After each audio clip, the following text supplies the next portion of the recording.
मानेगा तो बड़े भाइयों की आज्ञा को मानकर वह अपना कर्तव्य निभा रहा है ना।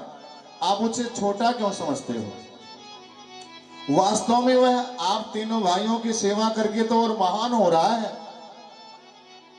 हमारे भगवान कृष्ण पैर धुले हैं युधिष्ठिर के यज्ञ में, तो पैर धुलकर हमारे कृष्ण छोटे हो गए क्या? अगर छोटे होते दुनिया क्यों पूजा करती? आप लोग हमारे पैर को छूते हैं, ब्राह्मणों के पैर को छूते हैं आपकी महानता, इसलिए इससे आप लोग छोटे नहीं होते। हम भी किसी का पैर छूते हैं, हम भी किसी का पैर धुलते हैं, और पैर धुलते हुए कोई यजमान हमको देख ले तो कहे तो महाराज जी छोटे हो गए, तो उसकी मानसिकता छोटी हो गई, मैं छोटा नहीं हुआ। अगर कोई सेवा कर रहा है उसको कोई छोटा समझे तो वास्तव में वो छोटा है, सेवा करने वाला छोटा नहीं है।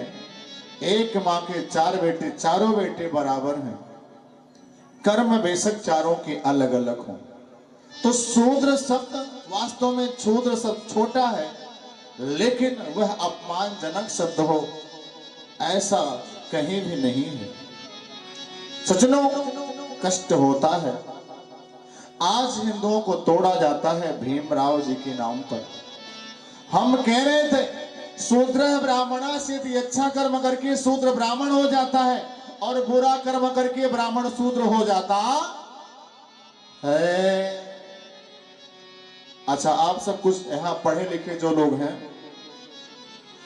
वेदों में जो लिखा गया है वर्ण की बात लिखी गई है, जाति की बात नहीं लिखी हुई है। जाति तो हम आप बोलते हैं, वेदों में जाति नहीं लिखा गया है, न वेदों में कास्ट लिखा गया है, न जाति लिखी गई है। उसमें क्या लिखा गया है? वर्ण। अच्छा, वर्ण का मतलब वर्ण, वर्ण मतलब होता है स्वीकार करना। जैसे शादी होती है तो पंडित जी लोग संकल्प पूर्वक कन्या के द्वारा वर का वर्ण करवाते हैं, वह वरमाला डाल के दूल्हे का वर्ण करती है, पति का वर्ण करती है, मतलब अपने जीवन में उसे स्वीकार करती है, अपनाती है। तो वर्ण का अर्थ यही हुआ, जैसे कन्या अपने पति को स्वीकार करती है, ऐसे एक मानव उस तरह का कर्म करके उस तरह की बिरादरी को स्वीकार करता है। ब्राह्मण का कर्म किया तो उसको स्वीकार कर लिया, क्षत्रिय का कर्म किया तो उसको स्वीकार कर लिया, वैश्य का कर्म किया तो उसको स्वीकार कर लिया, और सेवा का कर्म किया तो है ना उसको स्वीकार कर लिया। प्रेम से बोलो वृंदावन बिहारी लाल की जय हो। एक बात और हम बता दें आपको, पतंजलि भाष्य में लिखा गया है, पतंजलि भाष्य में लिखा गया है सज्जनों कि अगर ब्राह्मण अच्छा कर्म नहीं करता है, अपने पद के अनुसार नियम को नहीं निभाता है, तो वह जाति मात्र है, ब्राह्मण नहीं है ना। विद्या तपस्य योनिश्च एतद् ब्राह्मण कारकम। विद्या तपस्य, अगर विद्या नहीं है, तपस्या नहीं है, मैं साफ साफ कह रहा हूं, अगर विद्या नहीं है, तपस्या नहीं है, तो वह तिवारी दुबे पांडे है पर ब्राह्मण नहीं है। तिवारी दुबे का मतलब ब्राह्मण नहीं होता, ये तो एक जाति है। ब्राह्मण वास्तव में ज्ञान होता है। अगर विद्वान तपस्वी नहीं हो तो वह तिवारी दुबे ब्राह्मण हो सकता है, पर तिवारी दुबे हो सकता है पर ब्राह्मण नहीं हो सकता है। कर्म होना चाहिए। सज्जनों, तो मैंने साफ साफ कहना चाहा, मेरा कर्तव्य है कि हम समाज का सही मार्गदर्शन करें, और मेरा उद्देश्य है और हम सबका उद्देश्य होना चाहिए कि हम ब्राह्मण क्षत्रिय वैश्य शूद्र से पहले हिंदू हैं, और हिंदू हैं तभी मंच पर हैं। सज्जनों, हमें खुद में खुद से नहीं लड़ना चाहिए। हम सभी लोग एक अंग है, दो हाथ तो अपना, दो पैर तो अपना, दो कान तो अपना, दो आंख तो अपनी। अपने ही हाथ से अपने अंग का नुकसान कौन करता है? करेगा तो वो पागल समझा जाएगा ना, पागल ही काट लेता अपने हाथ को। अपने हाथ से अपने अंग का नुकसान कौन करता है बोले तो पागल करता है। हम सभी लोग मिलकर हिंदू हैं और हम हिंदू आपस में लड़े तो अपना ही बिगाड़ रहे हैं, अपना ही हाथ पैर काट रहे हैं। और अपना हाथ पैर काट के हम लूला लंगड़ा हो जाएंगे, अपना शरीर बिगाड़ लेंगे तो विरोधी हम पर भारी है, क्योंकि हम लंगड़े रहेंगे लूले रहेंगे तो उसका सामना नहीं कर पाएंगे। और ऐसे ही अगर हम खुद में लड़के अपने को बिगाड़ लिए, अपने अंग को तोड़ लिए, तो दूसरे धर्म वाले मुस्लिम ईसाई हम पर भारी होंगे कि नहीं होंगे? होंगे भारी ना, फिर उनका सामना हम नहीं कर पाएंगे ना।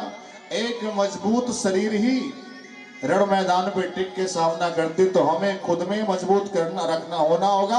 और हमारी संस्कृति इतनी बलवती है कि दुनिया में कौन हमारा सामना कर सकता है, किसकी औकात है। सज्जनों, हमने सज्जनता की जिसको शरण दिया, हमने पारसियों को शरण दिया, यहूदियों को शरण दिया, लेकिन दुनिया में पारसी यहूदी हमारे शरण का नाजायज उपयोग नहीं किए, वो तो अच्छे लोग थे। हमने दुनिया में जो दुनिया के लोगों ने जिन्हें तिरस्कार किया, दुनिया के लोगों ने जिनका तिरस्कार किया, उनका मैंने सम्मान किया, है ना। दुनिया के तमाम सारे धर्म हमारे देश में शरण पाए। यहूदी पारसी के मैंने नाम लिया, ये सज्जन लोग थे, हमारा कुछ बिगाड़े नहीं। लेकिन हमने शरण दिया ईसाइयों मुसलमानों को, जिनको मैंने भिक्षा दी, हमारा घर ही लेना चाहते हैं। आज जो हमसे भिक्षा लेने आए हमारा घर ही लेना चाहते हैं। हम हिंदू लड़ते हैं तो वो हंसी करते हैं, उन्हें तो अच्छा लगता है, लड़ो फिर, हम देख रहे हैं, है ना। दो चूहे लड़े बिल्ली के भाग से, प्रेम से बोलो वृंदावन है लाल जय हो। तो हमने जिनको भिक्षा दी वो आज हमारा घर ही लेना चाहते हैं। हमें मजबूत होना होगा, सशक्त होना होगा। भारत माता की जय हो। तो सज्जनों, उत्तम नाम के नगर में पंडित आत्मदेव शर्मा नाम के ब्राह्मण रहा करते थे। और पंडित आत्मदेव शर्मा नाम के ब्राह्मण जो थे सज्जनों, बड़े ज्ञानी थे, बड़े विद्वान थे, खूब विद्वान थे, पढ़े लिखे थे, बड़े सज्जन थे। लेकिन इनकी पत्नी अच्छी नहीं थी। कई बार संजोग ऐसा होता है ना, पत्नी कुछ अलग तरह की तो पति कुछ अलग तरह का, या पति अलग तरह का तो पत्नी अलग तरह का।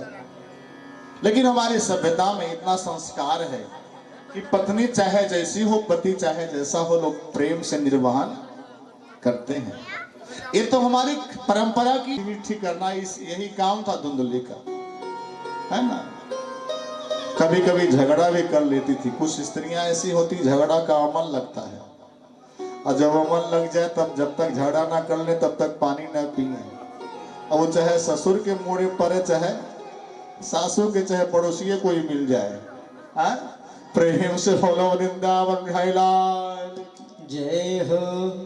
अच्छा, एक बात और बता दें, तुंगभद्रा नाम की नदी के तट पर रह रहे हैं आत्मदेव जी। तुंग मतलब होता है श्रेष्ठ, तुंग मतलब क्या होता है? बहुत ऊंचा। तुंग मतलब ऊंचा, और भद्रा मतलब कल्याण करने वाली, जो कल्याण करने वाली। तो कल्याण करने वाली नदी ही तुंगभद्रा नदी है। अच्छा, विद्वानों ने कहा है यह जीवन भी नदी है।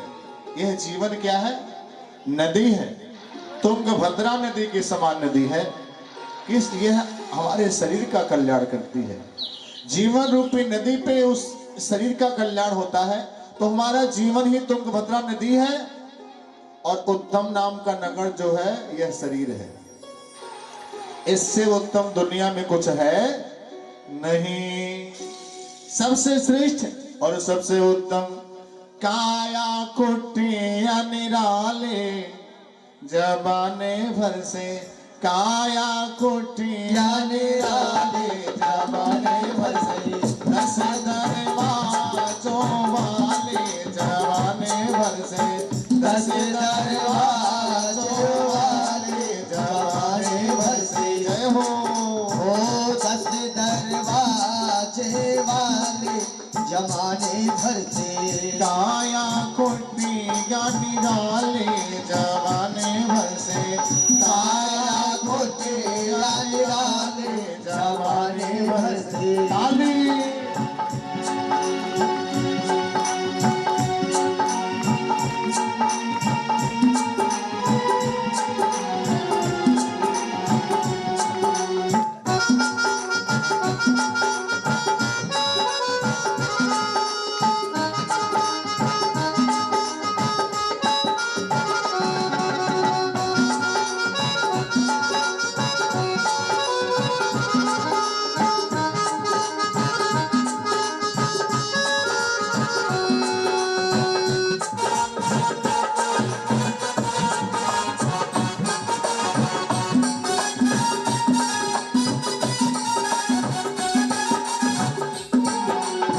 सबसे सुंदर आँख की खिड़की, सबसे सुंदर आँख की खिड़की, सबसे सुंदर आँख की खिड़की, सबसे सुंदर आँख की खिड़की, जिसकी पुतली काली जमाने भर से, जिसकी पुतली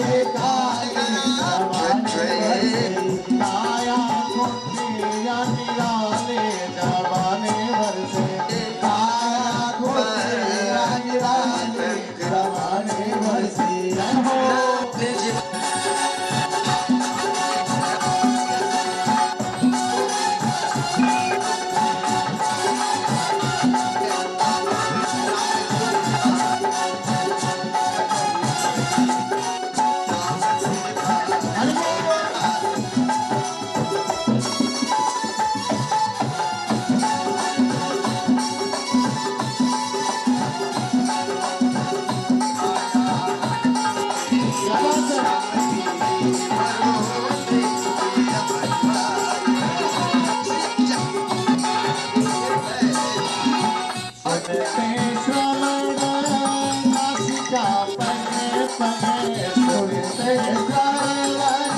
नासिका पग पग सुनते श्रवण नासिका पग पग, सुनते श्रवण नासिका पग पग, काम करे मतवाले जमाने भर से, चाल चले मतवाले जमाने भर से।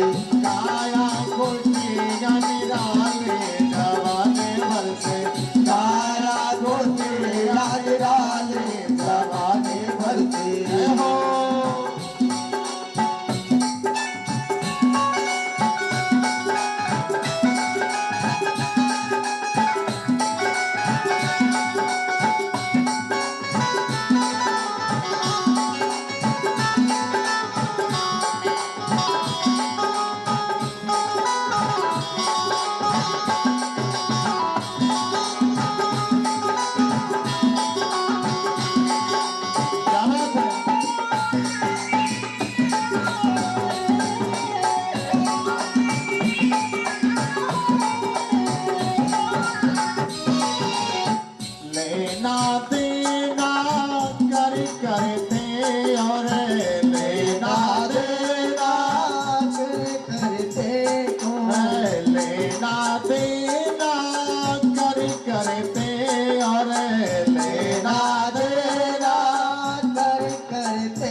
मुख के भीतर रहती रसना, मुख के भीतर रहती रचना, रटी रस स्वादों वाले जमाने भर से, रच रस स्वादों वाले जमाने भर से, आया कोटि अनिराले जमाने भर से, आया कोटि अनिराले जमाने भर से, आया कोटि अनिराले जमाने भर से, आया कोटि अनिराले जमाने भर से, आया कोटि अनिराले जमाने भर से, आया कोटि अनिराले जमाने भर से। प्रेम से बोलो वृंदावन बिहारी लाल की। जय हो। तो ये उत्तम नगर है ना, हमने कहा इसमें बढ़िया भगवान ने खिड़की लगा रखी है ना, ये बढ़िया बढ़िया झरोखा भगवान दे दिए हैं, है ना, बढ़िया व्यवस्था है, नाक सारी व्यवस्था है, ठीक ठाक है। ये उत्तम शरीर है, इससे उत्तम दुनिया में कुछ नहीं है। भगवान कहते हैं सब मम प्रिय सब मम उपजाए, जय हो। सब ते अधिक मनुज मोहि भाई। सब मम प्रिय सब मम उपजाए, सबको मैंने बनाया है, कीट पतंग को भी, लेकिन मनुष्य मुझे सबसे अच्छा लगता है क्योंकि मैंने इसे सबसे अच्छा बनाया है। तो उस उत्तम नाम के नगर में जो आत्मदेव जी रहते थे, यह शरीर ही उत्तम नगर है। सज्जनों, मैंने कहा बड़े विद्वान थे आत्मदेव जी, उनकी पत्नी अच्छी नहीं थी लेकिन फिर भी खुश होकर रहते थे। पंडित जी के पास सब कुछ था, कोई कमी नहीं थी, अगर कमी था तो उनके पास कोई संतान नहीं था, कोई बच्चा नहीं था, लेकिन फिर भी पंडित जी को संतोष था। नहीं है तो नहीं है, कोई फर्क नहीं है। प्रेम से बोलो वृंदावन बिहारी लाल की। जय हो।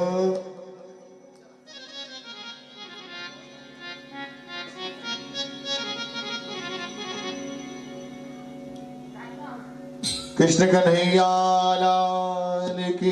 जय हो। तो उनके पास कोई संतान नहीं था, लेकिन पंडित जी को फिर भी संतोष था। संतोष होना भी चाहिए। सज्जनों, अगर व्यक्ति कई बार उसे कुछ दुख होता है, कुछ समस्या होती है, तो अपनी समस्याओं से समझौता करके जीवन निर्वहन करने लगता है ना। कमी बेसी सबको लगी रहती है। कुछ लोग जब कमी आती है तो चिंता करते हैं, और कुछ लोग नहीं है तो नहीं है फिर भी खुश रहते हैं। खुश रहना भी चाहिए। बहुत सारे लोग अपनी स्थितियों से तालमेल बिठाकर जीना सीख लेते हैं, और ये बुद्धिमान व्यक्ति का काम है, परिस्थितियों से तालमेल बिठा के जीना। महाराज आत्मदेव जी काफी संतुष्ट थे, काफी खुश थे, लेकिन इनके पड़ोसी और संबंधी कई बार आते और इस तरह की बात करने लगते आत्मदेव जी को, जिससे इन्हें चिंता हो। इन्हें संतोष था, बेशक पुत्र नहीं है, लेकिन पड़ोसी के लोग बराबर चर्चा किया करते, आपके पास लड़का नहीं, आपके पास लड़का नहीं है। तो पंडित जी का संतोष एक दिन खत्म हो गया। सुनते सुनते इनके मन में बात बैठ गई, और मन में ठान लिए कि हमें पुत्र चाहिए तो चाहिए। ऐसा मन में कामना इनके जगा, और ऐसी कामनाओं को लेकर आत्मदेव जी चले गए जंगल में। एक सरोवर तालाब के तट पर बैठकर रो रहे थे। उसी समय एक सन्यासी बाबा रास्ते से जा रहे थे, देखे कोई ब्राह्मण बेचारे रो रहे हैं, कुछ कष्ट इनको होगा, किसी बात का दुख होगा। तो वो आए और लगे कहने, महाराज पंडित जी से लगे कहने, ही कथम ब्रह्मंदेन मुखा, महाराज आप काहे रो रहे हो, आपके रोने का क्या कारण है। पंडित जी ने कहा, किम ब्रवे मेरे से दुखम पूर्व पापेन संचितम। महाराज ना जाने पुराने जन्म में, पिछले जन्मों में मैंने कितना पाप कर दिया, उन पापों का फल तरह तरह से मिल रहा है। महाराज मैं कितना बोलूं, किम ब्रवे में कहां तक बोलूं। पालते या महामया धेनो सो पिबंध तुमाश्रयेत। महाराज मैं इतना भागा हूं, मैं जिस गाय का पालन करता हूं वो गाय भी बाज हो जाती है। यो मया रोपितो वृक्ष, जिस वृक्ष को मैं लगाता हूं सोपी बंधत्व आश्रयित, वह वृक्ष भी बाज हो जाता है, उस वृक्ष में फल नहीं लगता। मेरे पास संतान नहीं है, मैं संतान के लिए चिंतित हूं, मेरे मन में पुत्र की विशेष इच्छा है, मुझे पुत्र चाहिए, मुझे पुत्र चाहिए। सन्यासी बाबा ने कहा महाराज आप चिंता छोड़ दीजिए, कर्म में जो होता है वो मिलता है। आपकी कर्म में जो था वो आपके पास है और जो नहीं था वो नहीं है। चिंता करके अपना दुख मत बढ़ाइए। एक बात आप सबको बताएं, 3 चीजें आप अपने जीवन में हमेशा के लिए बना लीजिए, हमेशा के लिए याद कर लीजिए। कौन कौन? पहला, जो नहीं होना होगा वो नहीं होगा, उसे कोई कर नहीं पाएगा। जो नहीं होना होगा वो नहीं होगा, उसे कोई कर नहीं पाएगा। आप सब लिख कर रख लीजिए, रोने से कोई मतलब नहीं है। जो नहीं होगा वो नहीं होगा। दूसरी बात, जो होना होगा उसे कोई रोक भी नहीं पाएगा। जो होना होगा उसे कोई रोक भी नहीं पाएगा। जो नहीं होगा वो नहीं होगा, उसे कोई कर नहीं पाएगा। जो होना होगा उसे कोई रोक नहीं पाएगा। तीसरी बात यह है, जो हो रहा है वही भगवान की इच्छा है, उसी में संतुष्ट रहो। जो हो रहा है वो भगवान की इच्छा है और जो हो रहा है वही सत्य है, उसी में संतुष्ट रहो। जो नहीं होगा उसे कोई कर नहीं पाएगा, जो होना होगा उसे कोई रोक नहीं पाएगा। इसलिए जो हो रहा है वही भगवान की इच्छा है। एक कहानी हम आप सबको सुना दें। एक बार एक राजा का मंत्री था। वो मंत्री बड़े आध्यात्मिक विचार के थे, तो जो भी काम होता तो वो यही कहते हैं, जो हुआ अच्छा हुआ, जो हुआ अच्छा हुआ। एक बार उनका बेटा रथ चला रहा था। अब रथ इतना बेग से दौड़ाया कि रथ का एक पहिया खिसक गया। रथ का एक पहिया खिसक गया, उनका बेटा गिरा, एक पैर टूट गया। पैर टूट गया तो मंत्री ने कहा जो हुआ अच्छा हुआ। राजा ने कहा इसमें क्या अच्छा हुआ, तेरे बेटे का एक पैर टूट गया और इसमें क्या अच्छा हुआ। मंत्री ने कहा अच्छा ये हुआ कि आजीवन एक पैर के चप्पल का दाम कम हो गया, ये अच्छा हुआ। सज्जनों, एक दिन राजा तलवारबाजी का अभ्यास कर रहे थे, तलवार का अभ्यास कर रहे थे। उसी बीच में उनकी अंगुली कट गई तलवार से और लगा टप टप खून निकलने। जब लगा टप टप खून निकलने तो मंत्री ने कहा जो हुआ अच्छा हुआ। राजा ने कहा बेवकूफ कहीं कि मेरे तो जान निकल रहे हैं, खून टप टप बह रहा है तो कह रहा जो हुआ अच्छा हुआ। बोल, बंद करो इसे जेल में। सैनिक दौड़े और उसे जेल में बंद कर दिया। राजा एक बार शिकार करने गए जंगल में। वहां दूर निकल गए जंगल में तो कोल भील होते हैं जो बलि देते हैं देवियों के स्थान पे। तो महाराज राजा चिकने चिकने मिल गए, मोटे तगड़े राजा थे। तो भीलों ने सोचा आज बढ़िया बढ़िया बलि यही देवी जी को समर्पित करें। राजा को पहचानते नहीं थे, बहुत सारे भील घेर के इन्हें पकड़ लिए। भील भी बाढ़ वगैरह चलाने में बड़े होशियार थे, जंगल के शेरों का, जंगली जानवरों का शिकार करते थे। तो पकड़ लिए राजा को और पकड़ के ले गए देवी जी के स्थान पे, है ना। जब बलि का नंबर आया तो जो भीलों का सरदार था उसका निगाह इनकी अंगुली पर पड़ा। सरदार ने कहा रुको रुको रुको रुको रुको, ये खंडित है, खंडित है। देवी मां खंडित बलि स्वीकार नहीं करती, ये कटा हुआ है ना, ये पूर्ण नहीं है, ये खंडित है। इसलिए इस बलि को देवी मां स्वीकार नहीं करेंगी। राजा को छोड़ दिया गया। प्रेम से बोलो वृंदावन बिहारी लाल की जय हो। राजा को छोड़ दिया गया।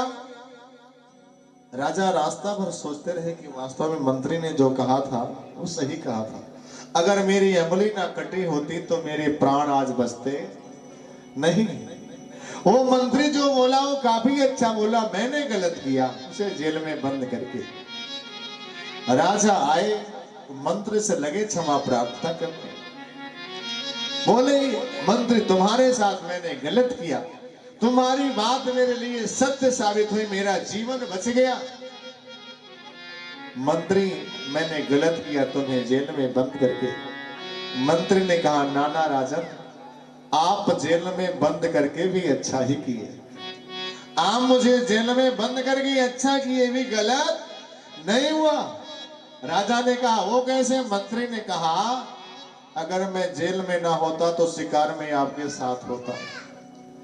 आप तो कटे थे बच गए, मैं तो भला पूरा था, है ना।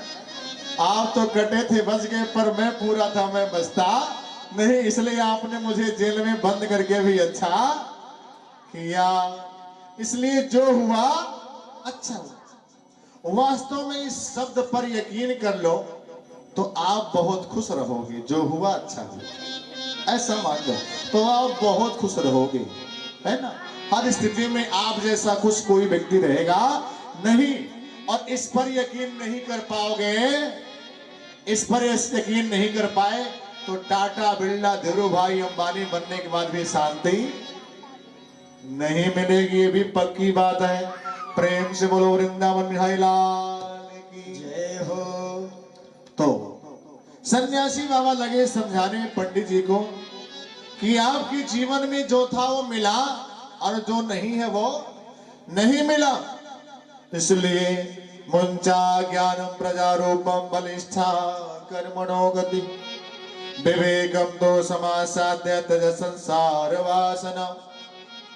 ये सोचना कि मेरे पास पुत्र नहीं है, मेरे पास धन नहीं है, मैं सही बताऊं ये अज्ञानियों का काम है, ज्ञानियों का काम नहीं है। ये अविवेकी पुरुषों का काम है कि ये नहीं है वो नहीं है और इस पर चिंता करके मरना ये बुद्धिहीनों का काम है। बुद्धिमान पुरुष तो कर्म करता है, मेहनत करता है। मेहनत में मेरे कर्तव्य में कमी ना हो ये विचार करो। आपके कर्तव्य में कहां कमी हो रही है चिंता करने लायक ये है। आपके पास क्या है क्या नहीं है ये चिंता करने लायक नहीं है। आपके मेहनत में कमी कहां रह गई चिंता करने लायक ये है। भगवान ने कहा है कर्मण्येवाधिकारस्ते, तुम्हारा अधिकार है कर्म करने का। 2 हाथ 2 पैर आंख कान नाक बुद्धि मैंने दिया कर्म करने के लिए। कर्म में दोष मत रखना, बस इतना तुम सोचो कर्म में तुम्हारी गलती ना हो। बाकी क्या मिला क्या नहीं मिला इसकी चिंता मत कीजिए। सन्यासी बाबा समझा रहे हैं पंडित जी को, पुत्र होगा और पुत्र होके सुख ही देगा ये पक्की बात नहीं है कि पक्की बात है। पुत्र पैदा होके सुख ही देगा ये पक्की बात है। पुत्र वाले कितने सुखी हैं आप सबके सामने कई उदाहरण है ना। पुत्र वाले कितने सुखी हैं। अरे बेटा नहीं है तो 2-4 साल चिंता होगी, है ना। बेटा नहीं है तो 2-4 साल चिंता होगी, हाय लड़का नहीं है, हाय लड़का नहीं है, हाय लड़का नहीं है। 2-4 साल बाद संतोष हो जाएगा। लेकिन कहीं लड़का होके नालायक हो गया तो पूरा जीवन चिंता नहीं छोड़ेगा। नहीं है 2-4 साल में संतोष हो जाएगा, होके नालायक हो गया तो पूरा जीवन चिंता बनी रहेगी, है ना। संतते सगर दुखम मामा पांगा पूरा था। राजा सगर के पास 60,000 लड़के